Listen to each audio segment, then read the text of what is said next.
반갑습니다. 공사부입니다. 목요일은 사랑 공부방 시간입니다. 우리는 왜 이별했을까? 세 번째 편, 낭만적 경험에 대한 이야기를 해보겠습니다. 낭만적 경험에서 우리는 배워야 될 것은요, 신체적 매력, 성품, 섹스, 우정, 그리고 낭만적 사랑의 강도와 깊이에 대한 이야기입니다. 각 섹션마다 각각의 그 키워드들을 정의하는 방식으로 작가가 진행을 하니까요. 우리가 요 섹션에서 어떤 그 관념을 좀 정리를 하는데 도움을 좀 받으실 것 같으세요. 그리고 우리가 사랑을 하면서 사실은 가장 걱정하는 부분, 그리고 가장 신경 많이 쓰는 부분이 요 섹션인 것 같습니다. 눈에 보이는 매력과 보이지 않는 가치부터 시작해 볼게요. 자, 매력이라는 것은 사람을 당기는 자석과 같은 역할을 합니다. 맞죠? 네. 근데 가치, 특히나 보이지 않는 가치, 그리고 칭찬받을 만한 가치는 우정을 만드는데 작용을 합니다. 그래서 매력은 빠지게 하고 끌어당기는 힘, 그리고 가치는 지속 가능하게 하는 힘. 그래서 결국에는 낭만적 사랑은 매력과 가치의 결합이다. 이렇게 정의할 수 있습니다. 이해되실 거예요? 그래서 처음에는 분명히 매력이 중심이 되지만 결국 지속하면서는 이 가치, 특히나 칭찬할 만한 가치가 있는 사람이 더욱 매력적으로 보이게 되겠죠. 자, 또 하나 작가는 외모가 매력적인 사람한테는 성품에 대한 인정을 해주라. 그리고 성품이 매력적인 사람한테는 외모에 대한 칭찬을 하라고 이야기합니다.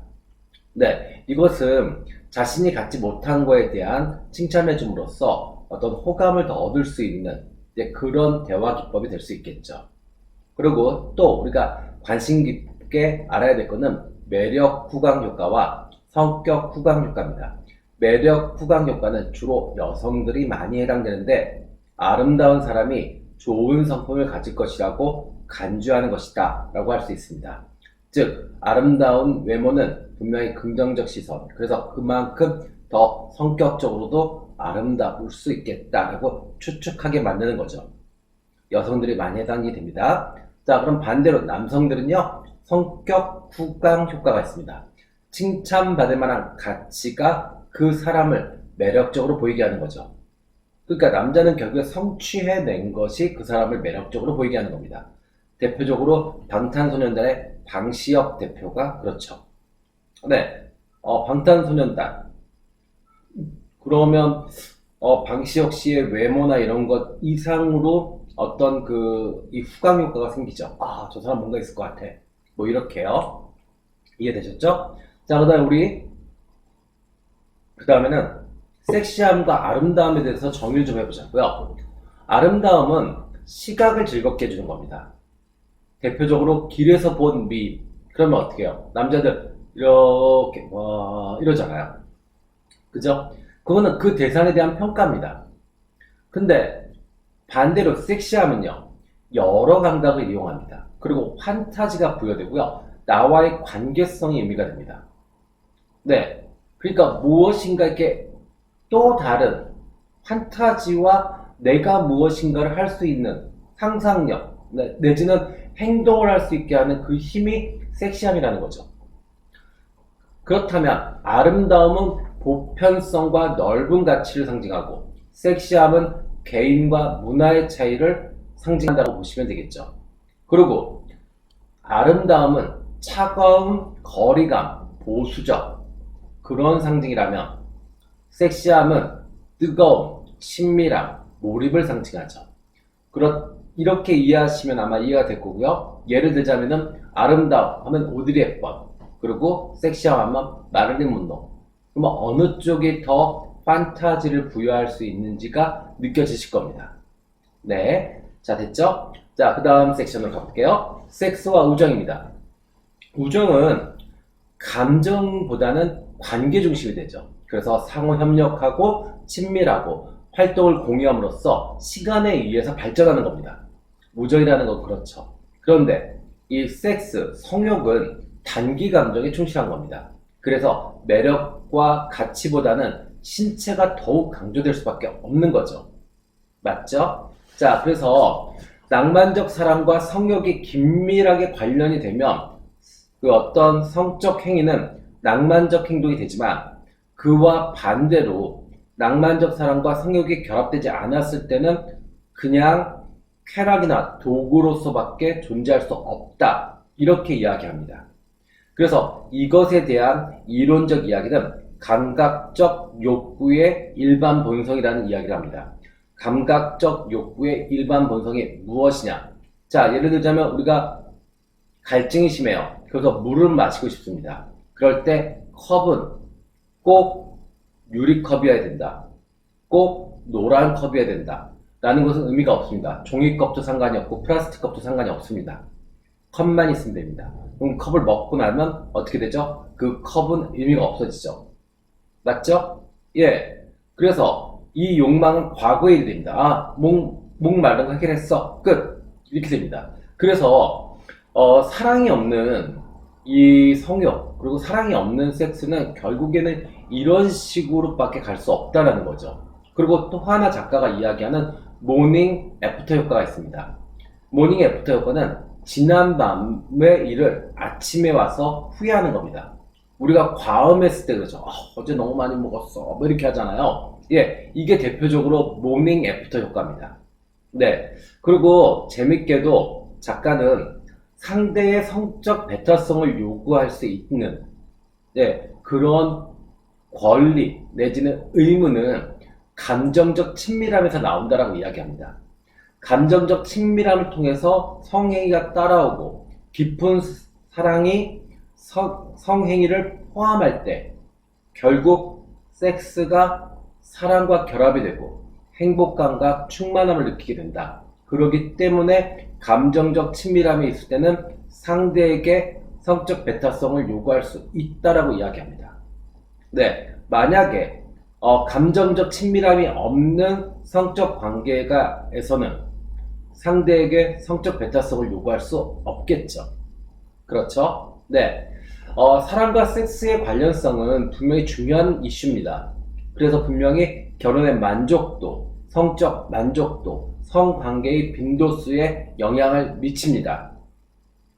성욕은 시간이 지나면서 분명히 감소되고 우정은 시간이 지나면서 점차 발전하는 성향을 띠죠. 그래서 새로운 변화는 섹스의 횟수를 늘립니다. 그러나 작가는 익숙함은 섹스의 질과 고유성을 향상시킨다라고 이야기합니다.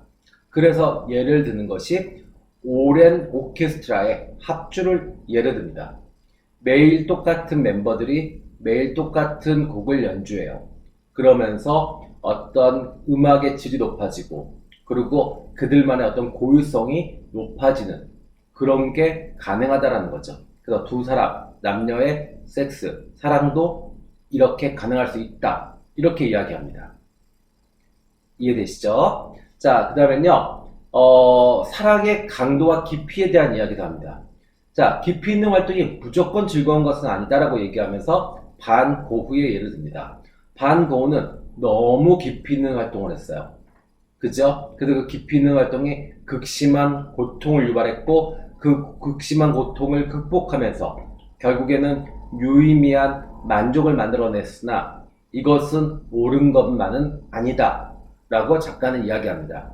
그래서 이 낭만적 깊이를 제안하는데 낭만적 깊이는 결국 사랑하는 대상에게 대한 관대하고 지속적인 태도, 익숙함, 발전, 안정성, 그래서 행복을 유지할 수 있는 정도의 깊이를 유지하라고 이야기합니다. 우리가 너무 깊이 있는 사랑을 요구해요. 그리고 깊이 있는 사랑을 하려고 합니다. 근데 그건 옳지 않아요. 왜냐하면 결국에 사랑이라는 것도요, 누군가가 이게 침투하는 거예요. 근데 이 표피, 진피 뭐 이런 거 있잖아요. 너무 깊이 있게 들어오면 결국 내 자신이 다칩니다. 그래서 아무리 사랑을 하시더라도 어느 정도 내가 나를 지킬 수 있는 선 안까지만 이 방어를 하시고 거기까지만 허락하시는 게 맞는 것 같아요. 그게 낭만적 깊이라고 표현을 하는 것 같습니다. 자, 반대로 낭만적 강도는요, 결국 어쩔 수 없이 감정에 의한 변화에 좌우되고 결국 욕구와 성욕에 반응을 할 수밖에 없습니다. 맞죠? 자, 그래서 깊이는 시간의 흐름에 따라서 일어나는 활동이 쌓여서 만들어진다. 그러니까 그냥 만들어지지 않아요. 추억이 쌓여서 만들어지는 겁니다.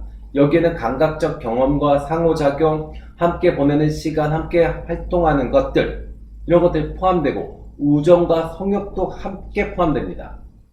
이렇게 됩니다. 자, 그래서 작가는 피상적 쾌락은 즉각적 보상을 줄 수 있지만 오래가지는 못한다.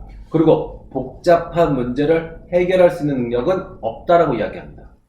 그런데 깊이 있는 만족을 주는 관계는 성장과 성숙, 발전, 그리고 복잡한 문제를 해결할 수 있는 능력을 준다라고 이야기합니다. 그래서 여러분들이 사랑을 하시는데 그 전보다 내가 좀 더 현명해지고 그 전보다 훨씬 더 용감해지고 용기가 생겼다. 그렇다면 분명히 옳은 방식의 사랑을 하고 계시는 거 맞습니다. 그 전에 해결하지 못했던 문제를 해결할 수 있는 용기와 지혜가 생겼으니까요. 그런데 만약에 그러지 않는다라고 하면 그 사랑은 크게 의미가 없을 수도 있습니다.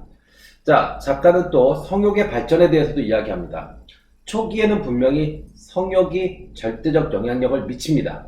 그러나 그 성욕이 오래 지속되는 관계를 예측하는 지표가 될 수 없다라는 점도 지적합니다. 맞죠? 처음에 성관계를 자주 하고 만족스럽다고 해서 그 사랑이 오래 간다는 법은 없으니까요. 그리고 성욕이 다른 측면의 유대가 강화되지 않을 때는 관계를 지속하고 유지하는 힘으로서 존재한다라고 이야기합니다. 자, 예를 들어서 경제적으로, 사회적으로 어떤 대화나 이런 것들이 다 단절됐어요. 그러면 이 관계를 유지할 수 있는, 이 연인, 부부가 유지될 수 있는 힘은 결국 성욕 하나가 남습니다. 그러면 분명히 그 성욕은 대단히 의미가 커지겠죠. 반대로 나머지가 다 완벽해요. 그러면 이 성욕의 영역은 조금 의미가 줄어들 수 있겠죠. 허나 의미 있는 것은 맞죠. 낭만적 사랑이기 때문에 낭만 속에는 분명히 스킨십, 어떤 성욕, 이게 포함되니까요. 그래서 작가는 성욕의 긍정적인 부분을 이야기합니다. 상대의 필요성을 자각하는 것도 분명히 성욕의 긍정적인 의미다. 그렇죠? 그 다음에 그를 채워주려고 노력하는 것으로서도 의미가 있다. 그것도 와닿습니다. 자, 그 다음엔요. 내 심장에 마음이 따로 있어요 장이 있습니다. 여기서는요. 마음과 생각의 갈등을 이야기합니다. 자, 감정은 분명히 낭만적 사랑을 만듭니다. 그러나 이것은 사고의 장애물이 되고 또 최선의 삶을 살아가는 데 방해가 됩니다. 맞죠? 우리가 사랑에 빠졌을 때 얼마나 무모하고 얼마나 바보 같습니까? 그죠? 자, 그런데 사랑이라는 것이 어쩔 수 없이 감정적 반응이고 감정적 반응에 충실한 것이 사실은 사랑을 하는 최고의 반응이고 최고의 방법이죠. 그래서 어쩔 수 없이 사랑은 마음과 생각의 갈등을 할 수밖에 없다라고 이야기합니다. 마음은 단기 감정, 생각은 지능, 이성 이렇게 표현할 수 있겠죠. 그래서 작가는 감성 지능을 높여라 라고 이야기합니다. 감성 지능은 생각과 감정의 균형, 융합을 상징합니다. 그래서 감성 지능이 한쪽으로 치우치는 것을 막아줄 수 있다 이렇게 이야기합니다. 우리가 생각만으로 결혼을 하고 생각만으로 사랑을 하는 거 바보 같죠. 예를 들어서 남자가 너무 능력이 좋다, 직업이 좋다 이렇게 해서 결혼하는 것도 옳지 않고 또 단기 감정, 그 다음에 어떤 그냥 일시적 감정에 충실해서 결혼이나 사랑을 한다. 난 너무 사랑해. 그래서 내 인생을 맡기는 것도 옳지 않은 거죠. 그래서 작가는 낭만 중독에 대해서 이야기합니다. 사랑해서 결혼했다고 자기 자신을 확실하게 믿지만 실제로는 이별이나 이혼의 대가를 치르기가 두려워서 결혼 생활을 유지하는 그런 사람들을 낭만 중독에 빠졌다라고 이야기합니다. 그리고 또 상대의 능력이나 어떤 사회적 지위 때문에 결혼을 하고 그려놓고 자기 자신에겐 너무 사랑해서 결혼한 거야 라고 확신을 주는 그런 행위도 낭만 중독이라고 이야기합니다. 그래서 결국에는 우리는 사랑을 할 때는요, 마음이 결정하고 이성이 해석하는, 생각이 해석하는 그런 단계를 거칩니다. 그래서 어쩔 수 없이 생각에 도움이 있어야 오래 지속 가능한 사랑이 가능하다라고 작가는 이야기합니다. 너무 공감되는 이야기죠. 그죠? 자, 그 다음에 마지막으로요, 낭만적 사랑의 철학적 모형에 대해서 제시합니다. 돌봄 모형이 있고요, 대화 모형이 있습니다. 돌봄 모형은 뭐예요? 받는 사람의 필요가 중심이 됩니다. 그래서 이것은 부모의 사랑, 신의 은총, 그래서 불평등이죠. 그래서 작가는 낭만적 사랑에서는 상호작용이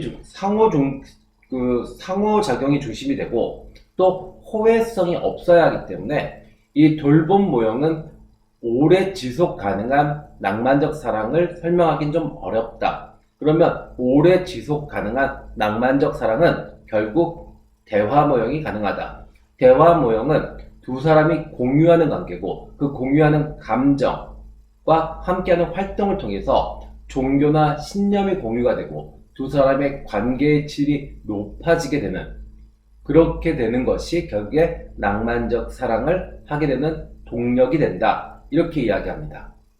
네. 그리고 작가는 각각이 활동하는, 그 사람이 1, 내가 1 이렇게 활동했을 때 합쳐지면 2가 되는 것이 아니라 여기서 3도 되고 4가 되는, 그래서 두 사람 행위의 총합보다 커지는 관계가 대화 모형이다라고 얘기합니다. 이거는 그냥 회사에서도 마찬가지잖아요. 가끔씩 회의를 진지하게 하는 이유는 각각의 아이디어들이 1로 존재하는 것이 아니라 회의를 통해서 그 1과 1이 결합돼서 정말 10이 되고 100이 되게 만드는 그런 과정들을 거치기 위해서 회의를 하죠. 일반적으로 그냥 누구 잘난 척 하기 위해서 아니면 누가 명령하기 위해서 회의를 하는 건 사실 별로 없습니다. 근데 대부분 이제 회의를 하실 때 착각들 하죠. 아, 내가 명령받는구나. 이렇게요. 근데 그건 아니에요. 원래 회의를 하기 위해서는 이렇게 브레인스토밍처럼 서로의 아이디어를 얘기를 하고 그것이 결합돼서 새로운 아이디어들이 탄생하게 그렇게 만드는 것이죠. 자, 그 다음에 이제 돌봄에 대한 이야기를 합니다. 돌봄. 돌봄은 오래 지속되는 깊은 사랑을 설명할 수는 있습니다. 그러나 낭만적 사랑은 아니죠. 낭만적 사랑은 공유와 대화, 그리고 성적 관계가 있어야 되죠. 그죠? 그래서 돌봄은 오래 지속되는 깊은 사랑은 가능할 수 있다. 네. 그리고 짝사랑. 네. 이 짝사랑에서 돌봄이 행해질 수도 있죠. 이것은 불평등한 낭만적 사랑이다라고 이야기합니다. 그래서 결국 대화가 중심이 되는 호혜성과 평등 원칙, 그래서 그것이 낭만적 사랑의 원인 그리고 힘이 된다, 이렇게 이야기합니다. 네. 오늘 그 신체적 매력, 성품, 섹스, 우정, 그 다음에 낭만적 사랑의 강도와 깊이까지 또 돌봄까지 같이 공부를 해봤습니다. 오늘 공부가 도움이 되셨다고 그러시면 좋아요, 구독 부탁드리고요. 또 사랑을 하시면서 고민이 많으시다고 그러시면 언제나 전화 주시기를 부탁드립니다. 060-700-4579 타로스타입니다. 타로스타는 언제나 당신의 고민에 정확하고 빠른 답을 드리도록 노력하고 있습니다. 지금까지 공사부였습니다. 감사합니다.